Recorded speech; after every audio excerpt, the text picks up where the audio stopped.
থাকে, এইদিকে যাবা সেই দিকে যাবা সম্ভব হয় না।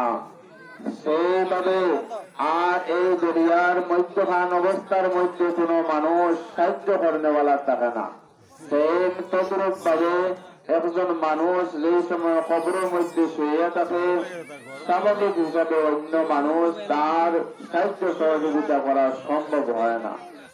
সেই জন্য আমাদের মুর্দেগানদের জন্য বিশেষ করে আমরা মাগফিরাতের দোয়া করব, আল্লাহ রব্বুল আলামিন যেন আমাদের মুর্দেগানগণকে ক্ষমা করে দেন। আমরা সকলে বলি আল্লাহুম্মা আমিন।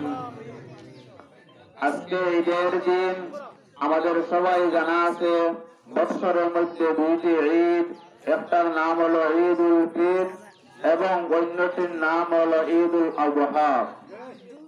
আজকের যে ঈদ, সেই ঈদের দিনের নাম হলো ঈদ উল ফিতর।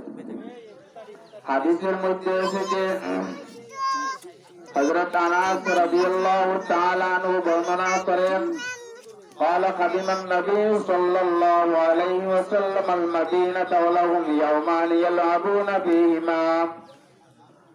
নবী করিম সাল্লাল্লাহু আলাইহি ওয়াসাল্লাম হিজরত করে মক্কা থেকে এই সময় মদিনার মধ্যে আগমন করেন।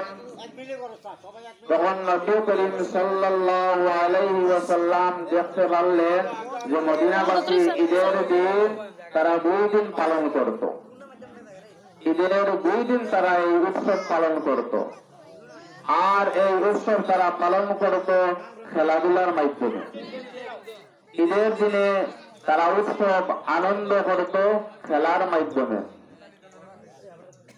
তখন নবী করিম সাল্লাল্লাহু আলাইহি ওয়াসাল্লাম ওদেরকে বললেন, ফাকালা মা হাযানিল ইয়াওমান, ফাকালা কুননা নালাবু ফীমা ফিল জাহিলিয়া। তখন নবী তাদেরকে বললেন, আজকের দিন তোমরা কি করতেছো?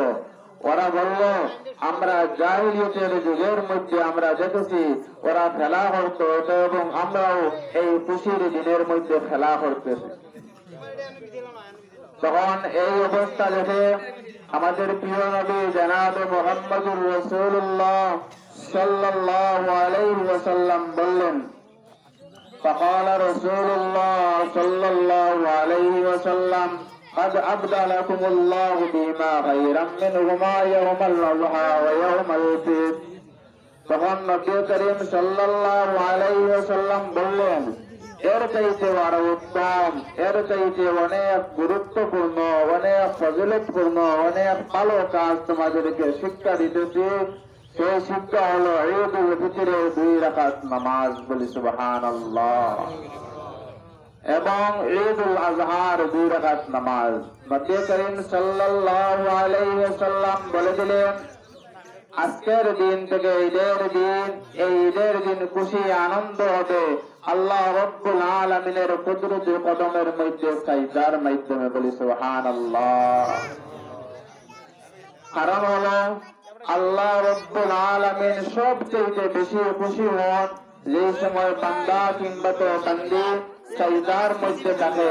এই অবস্থার মধ্যে আল্লাহ রব্বুল আলামিন অনেক বেশি খুশি হন এবং বান্দা বান্দি আল্লাহর সবচেয়ে বেশি নিকটস্থ অবস্থায় থাকে, বলি সুবহানাল্লাহ। এই শিক্ষা নবী করিম সাল্লাল্লাহু আলাইহি ওয়াসাল্লাম দিয়েছেন উম্মতদেরকে যে আমার উম্মতেরা তোমরা খুশি পালন করবে ঈদের নামাজের মাধ্যমে। আর আমরা জানি ঈদ, যেটা ঈদ শব্দের বিভিন্ন অর্থ, যেমন ঈদ নতুন, কিংবা তো ঈদের শব্দের অর্থ যেটা বারবার ঘুরে আসে এটাকে বলা হয় ঈদ।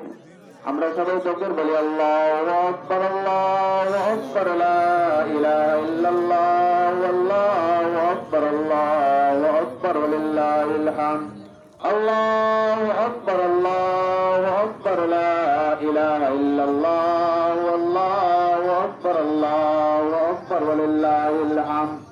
আমরা প্রত্যেক বছর আমরা শুনি ঈদের বিভিন্ন ফাজাইল এবং মাসআলা মাসাইল।